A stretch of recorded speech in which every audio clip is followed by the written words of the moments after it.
Today we're going to talk about blood and lymph vessels. We will talk about the structures in the wall, which facilitates their response to mechanical stress, as elevated pressures, or metabolic needs, as they are thin walls so that the capillaries can exchange gases and oxygen and waste and nutrients throughout the tissue. So we will talk about the fact that the blood vessels facilitate the three basic needs that multicellular animals need. That is, a way to get oxygen, get rid of carbon dioxide, to interact with the environment in that way, as well as to get foodstuff and collect waste from tissue and get them to excretory organs for excretion. If this video is useful to you, please consider subscribing to the VIBS Histology YouTube site. Thank you. Middle School Histology Basics, Blood and Lymph Vessels. Hi, I'm Larry Johnson. I'm a professor at Texas A&M University, and today we're going to talk about blood and lymph vessels. Now, multicellular animals, which is what these guys are, require three mechanisms. One is to distribute oxygen, nutrients, and hormones. 2, to collect waste, and 3, to transport that waste to excretory organs. That's three things that's required. And that's done by the cardiovascular system. Here we see atoms, the cardiovascular system of the heart, and a series of vessels. Actually, we got the heart as the muscular pump, and then two closed sets of vessels. One goes to the lung to get oxygen and distribute carbon dioxide, and the other one goes to the rest of the body.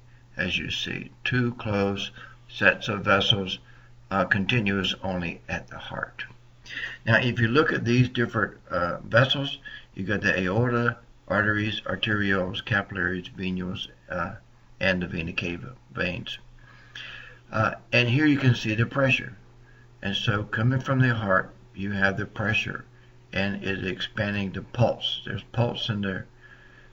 All the way until you get to arterioles. Arterioles prevent subsequent pulse. The blood flows, but it doesn't pulse anymore at the arterioles. Arterioles is a sort of peripheral resistance. And the capillaries, you can see the greatest surface area is in the capillaries. So the capillaries throughout the body in the connective tissue, carrying nutrients and collecting waste from them. You can see the pressure is high here.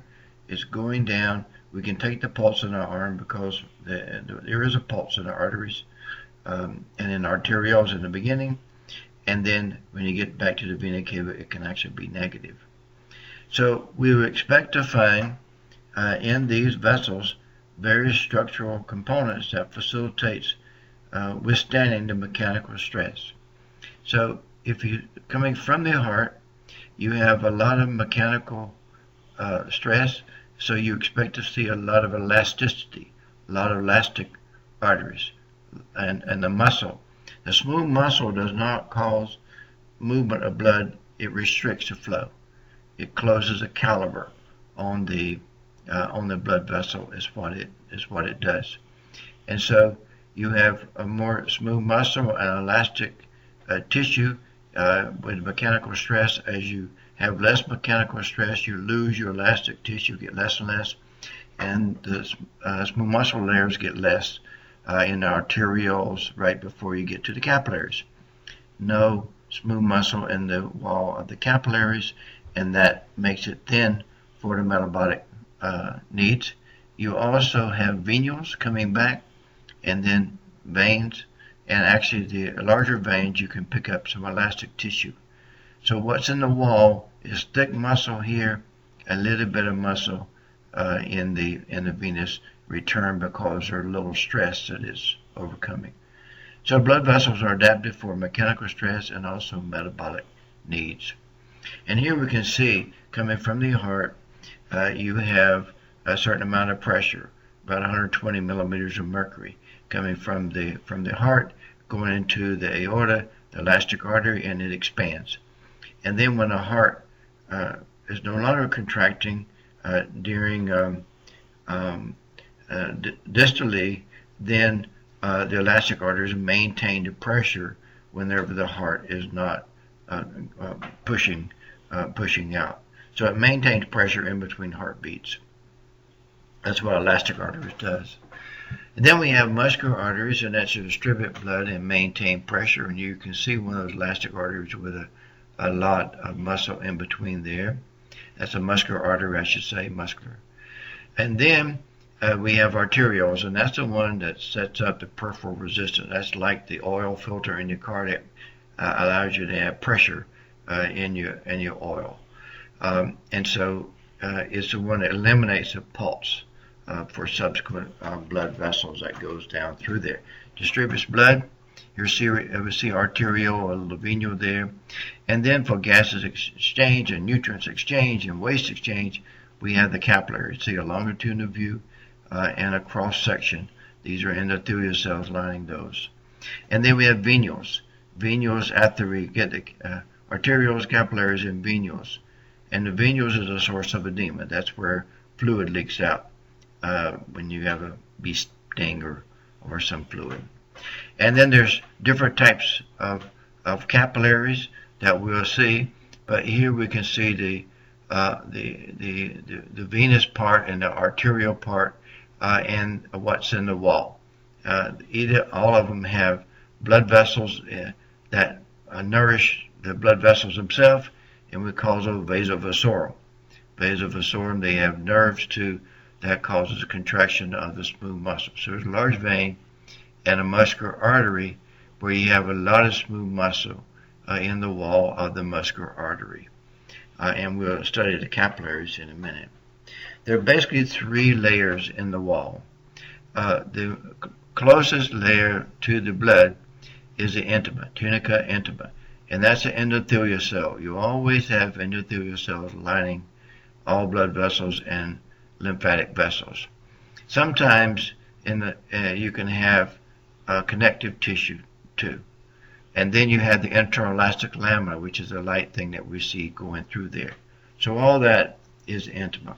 After that, you get the smooth muscle layer from here to here. That's a media, tunica media, smooth muscle and elastic. You can have elastic lamina in there, elastic fibers in there, in the case of elastic arteries. And then you have the adventitious. Adventitious is important because it glues down the vessel. So whenever the vessel is pulsing or blood's going through, the vessel isn't moving. Adventitious is the connective tissue that holds it down. Also, there can be blood vessels in that adventitious that provides nourishment for the blood vessel, and that's known as a vasovasorum. So here we see a muscular artery, several layers of smooth muscle, interelastic lamina, so there would be intima, media, and then the adventitious on the outside. Here we see a vein, and you have the media is small, but you do have a media, and the adventitious actually have longitudinal disposed smooth muscle bundles. So you can see them here and also see them here. So this is the intima is up there, small, media, and then the adventitious is where you have longitudinal disposed smooth muscle in these veins.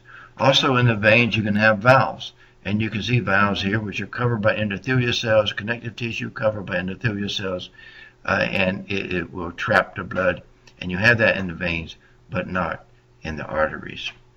So endothelial cells are flattened cells. If you look at them on the sides, you look thin, but if you look at them on face, perpendicular to this view, if you look at here on face, you see that it's more like a pancake in that it's flat on one side, but it's bigger around on the other side. And the pink we see here is really the cytoplasm of the endothelial cell. That's what you see right there, and we can see it all around these two cells. The heart is the one that is the organ that produces the pressure, and you have the endocardium, so that's what's on the inside, which is like the intima, and it's connective tissue and the endothelial cells. You can see it right in through there. Then the myocardium is a muscle, and the epicardium is on the outside. So this is endocardium, and you have the endothelial cell. You can see a little bit of cytoplasm there, connective tissue there, that it composes a connective tissue in through there, subendothelial connective tissue, they call it, and endothelium. And here we can see cardiac cells.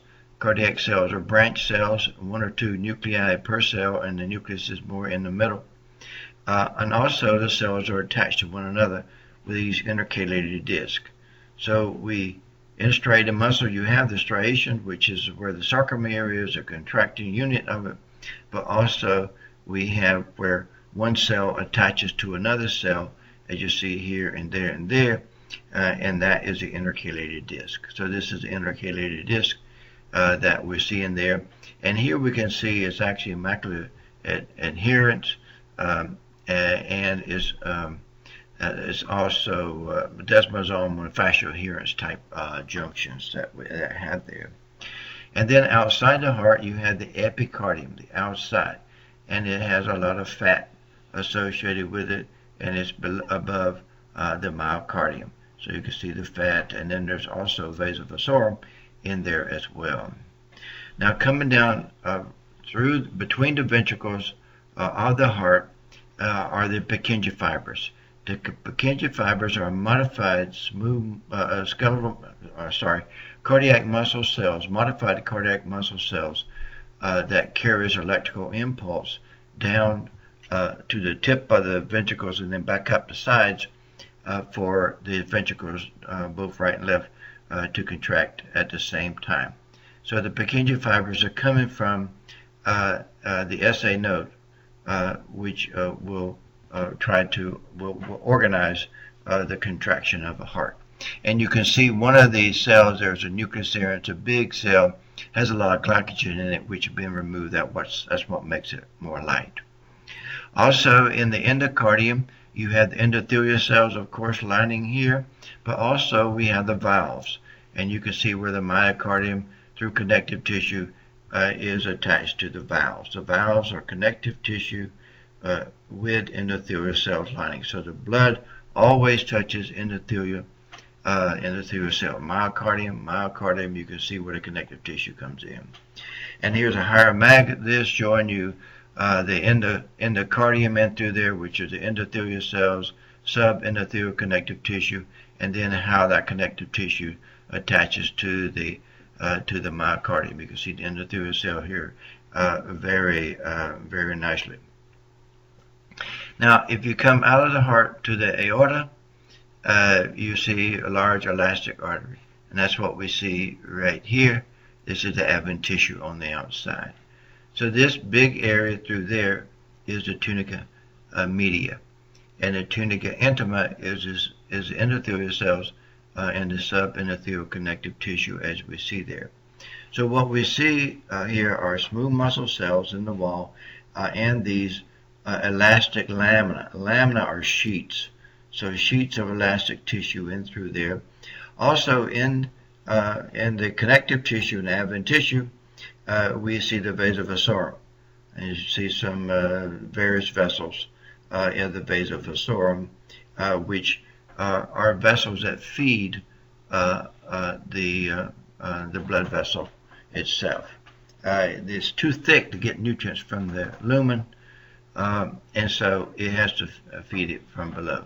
Intima here, media, elastic lamina, smooth muscle cells in between. That is your elastic artery. Another elastic artery that we see in the lungs, we can see the elastic lamina through there and smooth muscle cells in the media. Intima is just a little bit of intima, and then the adventitious, and there's fibroblasts. You can see the fibroblasts. You can see the blood vessels of the vasovascular in the tunica adventitious as well, and the bundles of collagen in between the fibroblasts. The heart also has a vasovascular. You can see a little bit inside the myocardium. You can see this is just hieroglyph of that, showing you arteries and veins in through there. And so this would be the endocardium, myocardium, and the epicardium and that's where you have the base of the vasorum is actually in the myocardium, and especially in the epicardium. Now, muscular arteries coming down toward the capillaries, you have several layers of smooth muscle cells, a distinct interelastic lamina. That's what we see waving through here, and that's what makes the lumen wrinkled, is because this elastic tissue has shrunken. So the intima is the interelastic lamina, connective tissue, and the endothelial cells on the surface. Below that is the media, and then the adventitious blends in with the other connective tissue around. This is the artery and a vein in through there. And we can see the longitudinally exposed smooth muscle fibers in the adventitious of the vein. Here in the fallopian tube, we see muscular arteries here and here. You see the scallop type.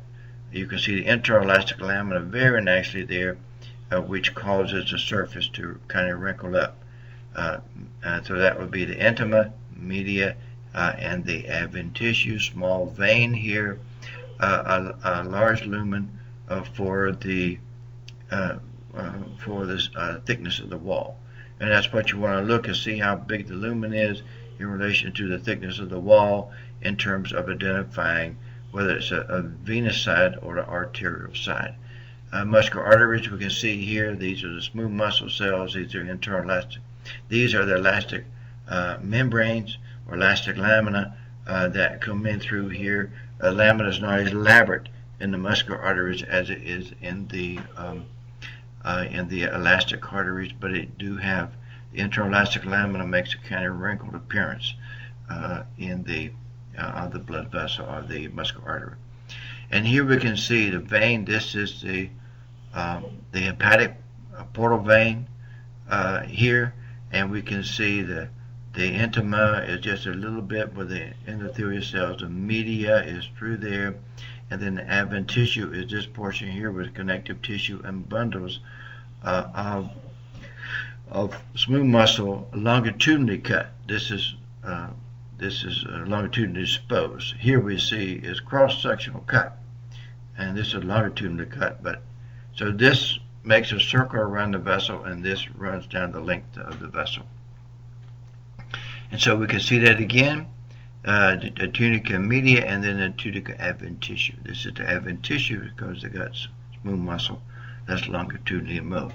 And here we can see endothelium here, and there's a hierarchy of that showing you endothelial cells there.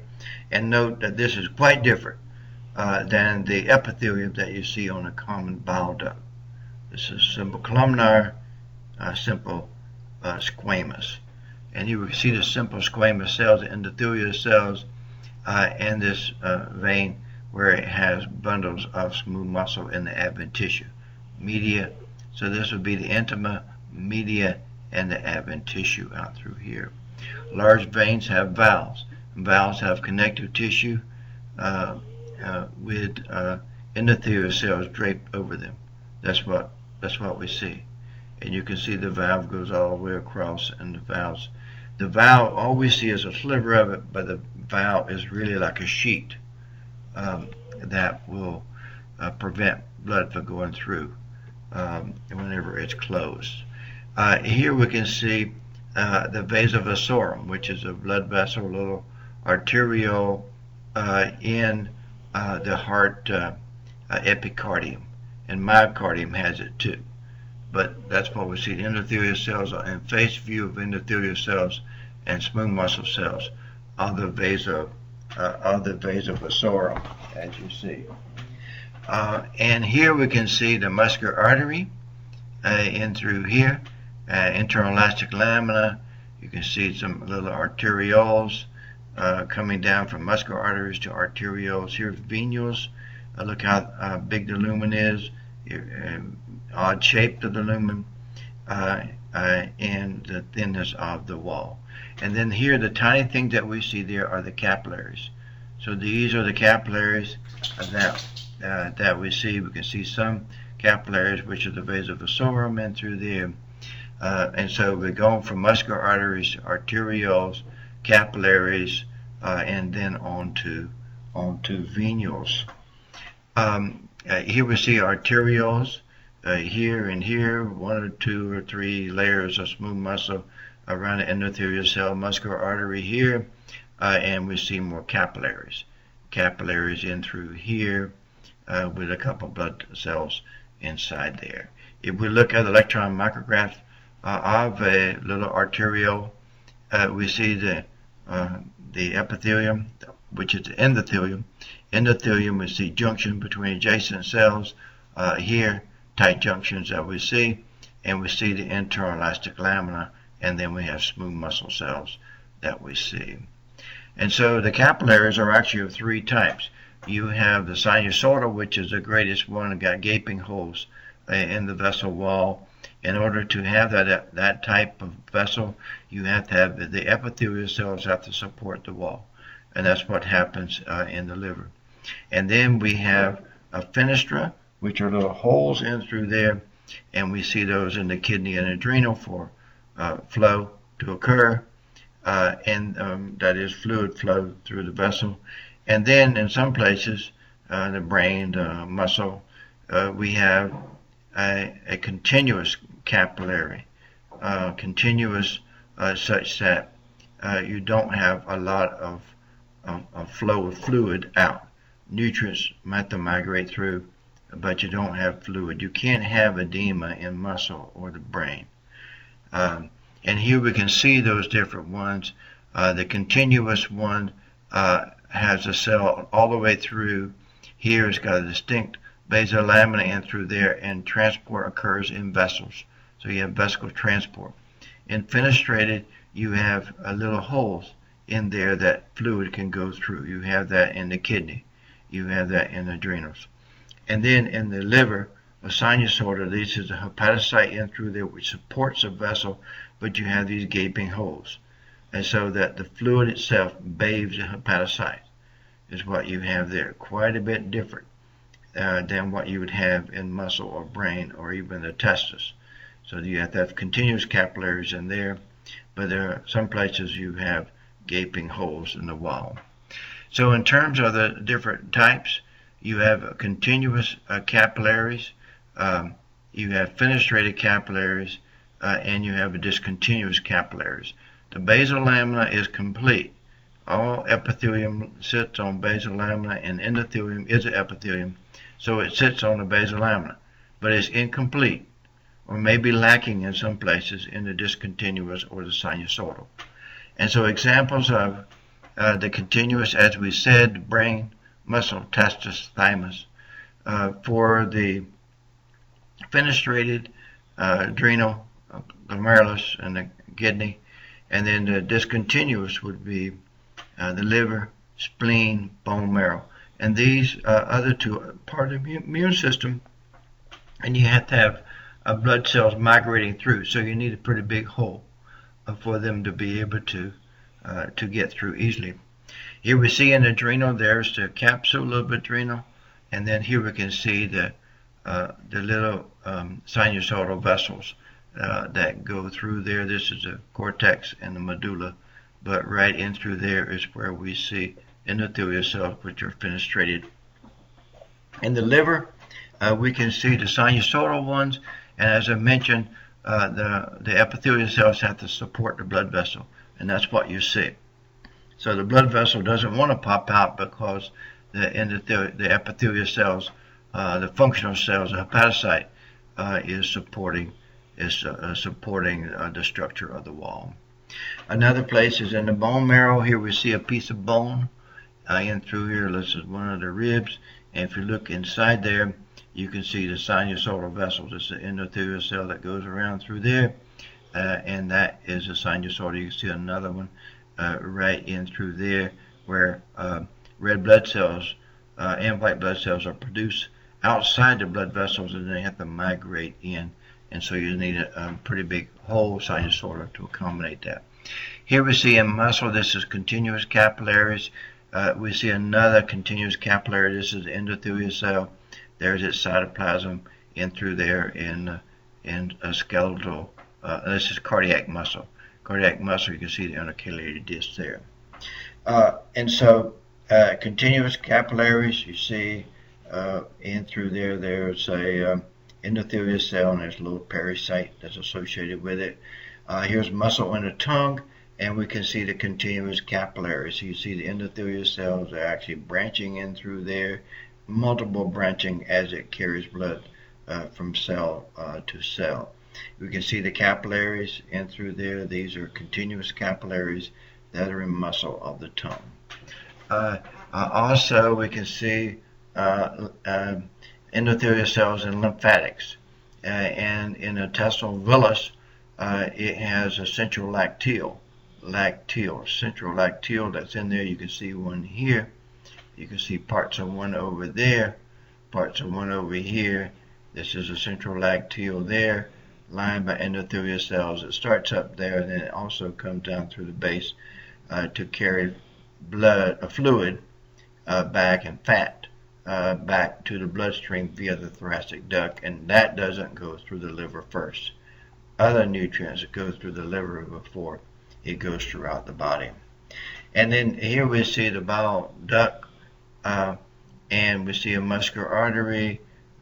We see that the blood vessels were perfuse fixed, and so the fixative took the blood out of the arteries and veins. However, in the lymphatics, it could not remove it, and so that's what we see. These are actually lymph vessels, and you can see there's valves that are in the lymph vessels. So that with the pink in here as opposed to the white is indicative of a lymph vessel that when the tissue was perfuse fixed, or the fixative was washed through the blood vessels and not just thrown into the fixative. So these are lymphatic. You can see the endothelial cells, and usually the endothelial cell lining there are very, very thin, and also the lymphatic vessels have little things that tie them down that holds them open as well. And so you see the central lacteal coming in through there. It goes from there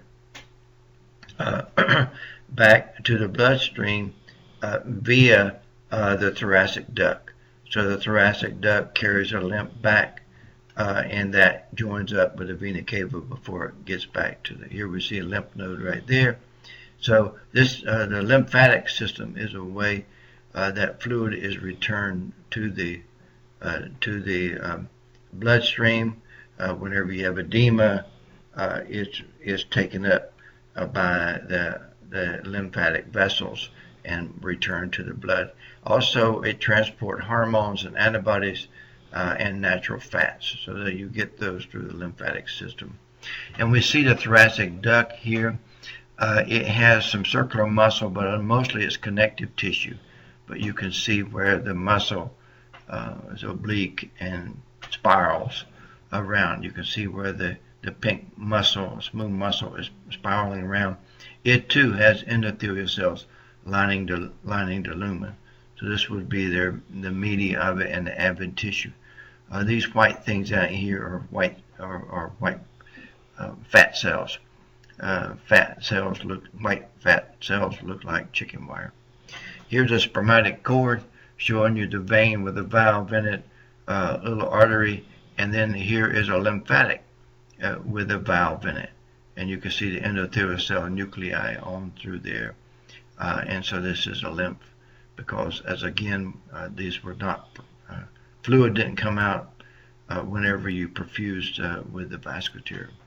Another one of the spermatic cord showing you the muscular artery in through there and vein with a valve and a host of different blood vessels. Here we have a couple lymphatics with a valve in it, a nerve right here, another couple more lymphatics.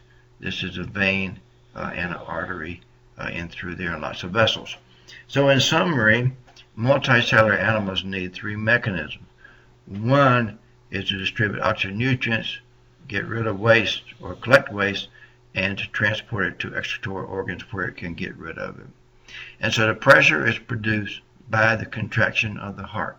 And there you have cardiac muscle cells, which are attached to one another by the intercalated disc.